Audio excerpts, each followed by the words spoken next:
Recently, YouTubers have been increasingly disrespecting Japan. As someone who was arrested and put in jail in Japan, I will break down the real consequences and the reality behind bars.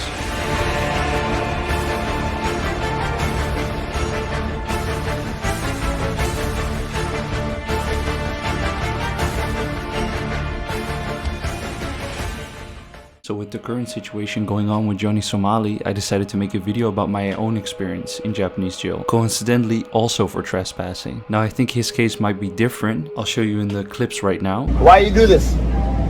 Pearl Harbor? Unit 731! Yeah! Why screaming, man? Cause I'm black. We have big lip. I don't care if you're black or white or yellow, man. Shit. I'm nothing. Oh. As you can see, his case, difficult to defend. Now let's go into my own story, which starts last year in October of 2022. So I was sitting in the common room just minding my own business, and suddenly an American friend of mine came up to me and was like, "Hey, you want to come drink with us?" And I was like, "Hell yeah." And he was like, "Yeah, let's go." So we went out and we went to a nomi hodai. So for the people who don't know, a nomi hodai is all you can drink. So the purpose of going there is, of course, to get extremely drunk. So we go there, it's 7 or 8, we start drinking, get extremely drunk. Eventually one of us pukes in the restaurant. The restaurant decides to kick us all out. As a group, we go to a park and we start drinking again. Eventually it's about 2, maybe 3 a.m. We go back home. We're walking long distance. Eventually we see what looks like an old building or something abandoned. At this time, we're so drunk that like a meter or a foot away is extremely blurred. So I remember talking about the building. Eventually, the American friend of mine looks at me, I look at him, and he steps over the fence, and I step over as well. We start walking, we leave the other 2 behind, and we're walking around the building. Eventually, we see one open door. We look at each other, and we decide to go into the open door. The inside of the building looks like an old abandoned, maybe like high school that you would see in Japanese horror games. Think of Corpse Party or something like that. The rooms were empty. There were no chairs, nothing. So it really looked like an abandoned school. I even have a picture of what one of the kids drew, which is super scary. So we're walking, eventually we see a light turn on. So at this time, all the halls were completely dark. So we decide to check it out. We go in and it looks like a hospital room with weird hospital beds and everything. We're kind of confused in what kind of place we are. So I remember maybe at the 2nd floor we saw lights in the further distance. Now in our experience it's maybe like 5 minutes, I think, or like 10 minutes in my experience. But in reality 40 minutes had passed. So eventually we go to the top floor. We look outside the window and we see lights shining directly at us. Eventually we realize it's the police. So what do we decide? We decide to run, both of us, blasting down these stairs. Eventually we come to the open door that we entered in and we see bright lights shining directly at us. At this point we cannot see past the light. We keep walking until we go past the light. Suddenly we see past the light and we see about 10 police officers. At this point we're so confused on what's happening. We turn around and inside the building we see another maybe like 2 or 3 officers walking around with light. So then they ask us, what's happening? They're confused because they suddenly see 2 big ass foreigners inside the building at night. So they ask us, what's happening? What are you doing here? In our minds, we're like, yeah, we're just kids, drunk kids. So we tell them, we're just drunk. So they tell us, what happened. So we show them exactly where we entered, what happened, the door was open, etc. And we tell them we didn't touch anything. So at this point we realize, oh shit, they might have think that we're like stealing. They're using a Japanese to English translator, which is like a small machine where they talk into the machine, it translates, we talk into the machine, etc. So we're talking and they ask us where we're from. I tell them the Netherlands, and then my American friend tells them America. So upon hearing America, they immediately make a gun sign and they're like, pow, pow. If you were in America, pow, pow. So we're like, okay, that's a little bit inappropriate for this situation, but they say something into the phone, they show it to us, and it says you're arrested. They take us into 2 separate cars. So when they arrest us, the American guy, he said to me like, hey, I think this is pretty serious. And I was like, nah, they'll probably let us go, maybe take us to the station and like we'll tell a story and then let us go. And He was like, no, man, I think they take it pretty seriously. And I was like, nah, we'll be fine.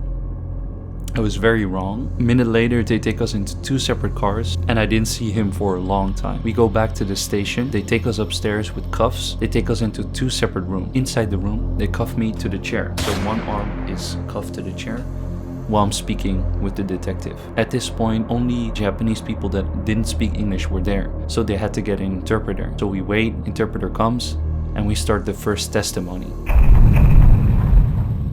So the first testimony took hours. They asked us about every single detail, and it didn't seem like they wanted to know the full story, but they wanted to find facts that could incriminate us. So for example, I would tell them the door was already open. They would say, but you opened it, right? You tried to open it, right? And I was like, no, it was open. And then they would say, like, oh, who of you wanted to go in? Like, was it, who made the decision? Who was the planner? Who was the real mastermind, the criminal mastermind behind this whole plan of just going into a school, you know? So our story matched. They cross-referenced, so they would ask questions, then leave and everything. At this point, we're already hours and hours late. Eventually, testimony ends. We have about 6-7 pages. And I'm like, okay, thank God we're, I don't know, like 7 hours in. No. We're not done. We have to go over every single detail of the testimony again. I have to confirm it. But since the testimony that they printed was in Japanese, the interpreter had to go over every single detail and ask me if it's correct. So this takes another hour or 2. I have to sign every page, and not just sign it, but I have to use my fingerprint and put it on different parts of the page, and every page, of course. Eventually we're done. Testimony 2 starts, and I'm like, what is testimony 2? Testimony 2 is your whole history. Now I'm talking about from your birth until now. So you have to tell them your primary school, secondary school, whatever you have in your own country. You have to explain that to them. You even have to give the names, and then give the names in katakana. That's how far they go. We go into different procedures, and at this point, I'm not sure what's happening. I haven't been able to contact anybody, any friends, any family, nobody. The guy comes back. It's just a police officer. He comes to me. He takes my shoelaces and he tells me I have to take this because otherwise you might be able to commit suicide. The fuck? I thought I was leaving. So he gives me carton laces to put them in my shoes. He picks me up. I go with 2 police officers to a police car. And I don't remember much about how long it took because I was so tired I fell asleep immediately in the middle of the car. At this point I was awake for almost like 2 days. So we arrive in the Ikebukuro detention center. The 2 police officers take me outside where a prison guard is waiting, and then they leave. Prison guard takes me inside the police office where we go inside an elevator. The elevator goes down so far. As soon as the door opens, it's completely pitch dark.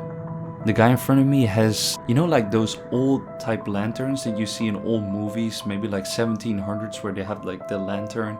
They're walking like this inside the prison, like kind of like that, but then electric. So I was standing there with my cuffs and the leash to the other prison guard with 2 prison guards, one in front of me, one behind me. One of them tells me, "Shita," which means down. And I'm looking down and I have to hug the wall. Eventually they take me to the cell complex and I go all the way to the end. The last cell looked pretty good. It had a western bed, regular ass toilet, table with some chairs. It looked pretty nice. I mean, the bed looked even better than my dorm bed. So turned out this wasn't my cell. I sat inside. They used flashlights so we could see in there while they were speaking with me. They told me to take off my clothes and I was like, okay, you know, sure. And then they wanted to check out my asshole. They did. I wasn't expecting that a Japanese man would look up my asshole when I went to Japan. So we're sitting there, we're signing a contract. And inside the contract, I again have to pay for some toiletries. So at this point, I'm like, okay, I don't know how long they want to keep me here, but this is, you know, every single point I'm realizing how serious it is and kind of getting more stressed. So then we go over the paperwork. I sign the paper. They take the money from the money that they confiscated from me earlier. They give me some prison clothes. So these clothes, they kind of look like Uniqlo pajamas. And then on top of the tracksuit on your chest, they wrote the kanji for Ikebukuro and then a number. My number was 21. Hold up. Nijuichi. So from this point on, they told me, you don't have your name anymore, you're number 21. So then they bring me to my real cell, which was right around the corner. There are not a lot of images of these kinds of cells online. The one that I could find was a sort of drawn map of it. How I could explain it is basically the whole room was only tatami mats, nothing else, completely empty. both sides were open with prison bars. And then on one side, there was a toilet, which was open. So I decided to just sleep on the floor. Suddenly the lights turned on, and I shit you not, this is completely serious. If you've ever played Yakuza, one of the games, you have the old Japanese music, like Bakamitai, right? The 70s, 80s, like Yakuza Japanese music. Then the prison guard comes up to me, opens a little lid, pushes through another mat, which I have to take, put on the floor. He gives me a bowl, which he fills with tea, and then he gives me a bento. This bento looked pretty nice. I mean, it had rice, it had sausages, it had eggs, it had everything, but it tasted like complete shit. Prison guard comes up to the bar and he tells me that he's from the same university that I'm from. At this point, I don't know how to feel about it. He comes and picks me up and I'm surprised. Okay, you know, where am I going? He takes me to the beginning of the cell complex where I see an old man that looks pretty normal and a guy that looks stern, full of tattoos, scars, bald, wide, and missing finger top. So they take me inside the cell. The old guy greets me, tells me the rules. This is my space, this is his space, and this is your space. So I go into my space, sit down. Old guy comes up to me, speaks pretty good English. I tell him where I'm from, you know, that I'm an exchange student at the university. And then the stern looking guy is not talking at all. So I try to break the ice. I ask the old man, you know, what's his name? He tells me Kazu. Still ignores me. A little bit later, I tell the old guy, you know, I'm part of the kickboxing bukatsu, which is a club. Kazu's eyes light up. Immediately comes to me. He's like, oh, you do kickboxing? I love kickboxing. I did kickboxing all my life. We're trying to do techniques while the guard is not looking and everything. So eventually they ask me, what are you in here for? And Kazu immediately is like, oh, you beat somebody up, right? You beat somebody up. And I'm like, no. I tell them the real reason is pretty lame. They're like, oh, you'll be out tomorrow, probably. So I'm like, tomorrow? That sounds good. The police, the prison guards, nobody was telling me anything about the process. I was just going through it. So they tell me a little bit later, a lawyer is gonna come and, you know, you're gonna have to speak with him and then you'll hear more about the process. So then I'm sitting there, maybe an hour, I don't know, maybe 2 hours pass. One of the prison guards comes up to the cell. He yells, you know, 21, can you do something for me? And I'm like, yeah. And he brings me to the most typical room, you know, with a chair on my side, see-through window, chair on the other side. Sit down, lawyer comes in with an interpreter. Lawyer already looks completely disinterested. Sits down and he's like, what do you want from me? And I'm like, okay, you're the lawyer, you're supposed to tell me, right? So I'm thinking, scrambling, I'm like, can you tell me what's happening? So he sighs and he's like, okay, you know, so basically you did this and probably they're gonna put you in for 30 days while they do the research and then you have your case. And I'm like, what? This is the first time that I'm hearing anything about the process and it doesn't look good, you know? So I'm confused and I'm like, can you contact somebody? And he's like, do you have the number? I mean, nowadays, who has a number, right? You just have your stuff in your phone. I'm like, can you get my phone? Because the detective said something about that. He's like, nah. He's like, anything else? And he's like trying to stand up, trying to leave. And I'm like, no, please, can you tell me more of what I can do and everything? He's like, you don't seem, if I look into your eyes, you don't seem sorry. I don't think you understand Japanese culture. And I'm like, what do you mean? He's like, in Japanese culture, when we say sorry, we do it in a different way. We don't explain ourselves. We just say, I'm sorry. We just show our regret. I'm like, okay, but can you contact somebody and everything? And he's like, I can contact your school. That's it. And I'm like, okay, I guess that's the least I can get, right? So then I leave the room feeling pretty bad at this point. So I go back into the cell. So the other prisoners start talking to me. They tell me, tomorrow you're going to go somewhere and it's going to hurt. You're going to have to sit in a position and then you're going to have to eat while being cuffed. And they made this movement. We go to sleep. And then, these are my actual toiletries from the jail. I have this small towel, this one. We go and brush our teeth. This is the one with my number. And then, go back into the cell. Wait a little bit later. We get the futons, we lay them down. You go to sleep. They're going to keep one light on in the cell. So, you're unable to sleep if you don't have anything to block out the light. So he tells me this little towel that we get with my number on it, as you can see, fold it up, put it on your eyes so you can fall asleep. But the problem is, right, maybe if you're moving, it can go to your mouth. He told me one time a guy choked on it, so he's like watch out. And I'm like, okay, sure. This is the towel that I use to wash my face. We were only allowed to shower once a week, by the way. I fall asleep, wake up at 6. Again, they turn on the lights at 6, wake up.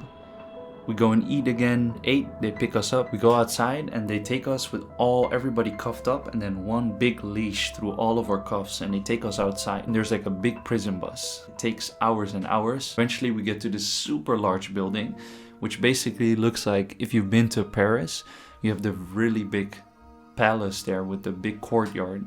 Kind of looks like that. We go in there, we go down, there's a big garage with all prison buses. We go inside, there's this long complex. We're walking, every single room there, lawyer, people busy doing paperwork. We go to the super large room, which has jail cell, jail cell, jail cell, jail cell. All these cells on one side, and then on one side, all these police officers behind desks. So every single cell has a long wooden bench on both sides.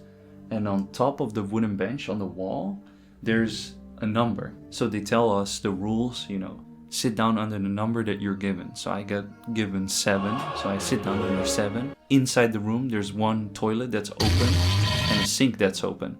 So he's like, if you need to go to the toilet, tell us. We'll open up one of your cuffs. You can go to the toilet and then you sit back down. And once you sit, you're not allowed to speak. You're not allowed to sit in any other position. Just sit straight and just look in front of you or look at the clock or whatever, but kind of like keep position. A few hours pass, I get picked up to go to the prosecutor's office. Walk into the prosecutor's office with a guard, a leash again. So we go inside and I see the prosecutor, which is a Japanese woman, and the interpreter, another Japanese woman. She shows me a paper, which is maybe like a few sentences explaining what I did, and she's like, did you do this? I'm like, yeah. She's like, okay, sign it. So then she's like, can you promise me you won't ever commit a crime in Japan again? The words that the lawyer told me were ringing inside my head. Be sorry. In Japan, you have to show your regret. I try to muster up all the sadness, all the regret that I can. Tears are leaving my eyes. I'm like, okay, sorry to the people of Japan. I'm like, moshiwaka arimasen. So I plead guilty. She's like, do your best in school and I want you to never commit any crimes in Japan again. Can you promise me that? And I'm like, okay, do my best in school. Did she have contact with my school? Am I leaving or something, So there's a little bit of spark of hope, but I don't want to believe in the hope just yet because, I don't want it to be crushed. And then I'm like, yeah, of course, I'm sorry to the people of Japan. She tells me at this point that the school that I went into was a school for disabled kids. So at this point, I really feel bad. And I'm like, okay, I'm sorry, blah, blah, everything. So then she's like, okay, you leave now and I'll decide if I'm gonna release you today or if you're gonna have to stay until the case is over. But still, even if you leave, the case isn't over and you still have to show up at the police office. I leave with a little bit of hope, go back to the cell that I was in, sit there, and then the moment comes. We get our food, which is basically a long baguette and 3 different types of sauces. But once we get it, we're still cuffed up and we have to eat while being in our cuffs. So we're eating the bread and I'm kind of stressed, right? So I have trouble eating. But the guys next to me, they were like completely like enjoying it and everything. And I was like, okay, these guys are used to this, Sit there, hours and hours pass. Eventually it's like 5 p.m. and I arrived there at 8 a.m. And then they start gathering up people. They gather me up as one of the last groups. So while I'm walking outside, I'm not allowed to speak. I'm not allowed to look at the cells. The corner of my eye, I see my American friend that I haven't seen in days, and I haven't been able to speak to. But I couldn't say anything, which was difficult. We go into the bus. It gets dark while we're sitting there. I'm looking outside. I'm like, shit, You're looking at the people outside and you're like, God damn, they're free. I wish I was free, You start to appreciate being free and, just your basic rights. So hours pass. We go back into the jail. We go in again, same thing. Shta, look at the floor, follow the path. But at this time, the light was still on. Eventually, they tell me like, chotomate. They tell me to wait. He goes to me. He opens my cuffs. He's like, follow me. So I follow him. On the back side of the jail cell were like lockers. So he goes all the way. He opens the locker and he's like, huh? It's empty. And I'm still like confused, like what's happening, right? Because suddenly I don't have my cuffs. I'm just following him. And he turns to me and he points at me and he's like, you release. First you look at my asshole. Now I have to release, I'm following him. Eventually we go to one of the top prison guards and he's like, okay, you're free. Here's your stuff. sign these papers, come to the police office tomorrow. So I put on my dirty clothes from the drinking night. I go up, demeanor completely changes. The elevator door opens and he just starts waving. He's like, bye bye. And here I am. I'm in the middle of Ikebukuro with my dirty clothes from the night of drinking and I cannot show you completely, but my release papers. Take my phone, turn my phone on, my phone explodes with messages. Everybody asking what happened and everything. And I realize, you know, I'm free.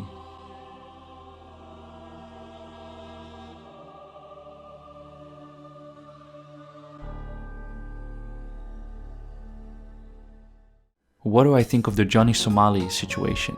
Well, his situation, of course, is very different from mine. I mean, he was being a nuisance to everybody on purpose, making fun of Japan, disrespecting them. Now, having seen the corruption that goes on in there, probably in his case, they're gonna keep him for the maximum 30 days, but maybe even longer, because the old man that was with me in the cell, he was in there for 90 days, even though 30 days is the max. So probably they're gonna keep him there for at least 30 days, but maybe even longer. Then once the case starts, it really depends on what the American government does. If they take him back to America, but if they don't, he's probably gonna get the full 3 years for what he's done. Just my personal opinion. Just don't commit crimes in Japan, you know? And especially, do not test Japan's patience too much. So if you like this video, please leave a like and also comment if you can. I mean, you can ask me anything. You can ask me questions about the jail. You can ask me questions about just, I don't know, anything. Bye bye, love you all, and good luck. Police arrested a troublemaking American live streamer on September 21st on suspicion of trespassing in Osaka.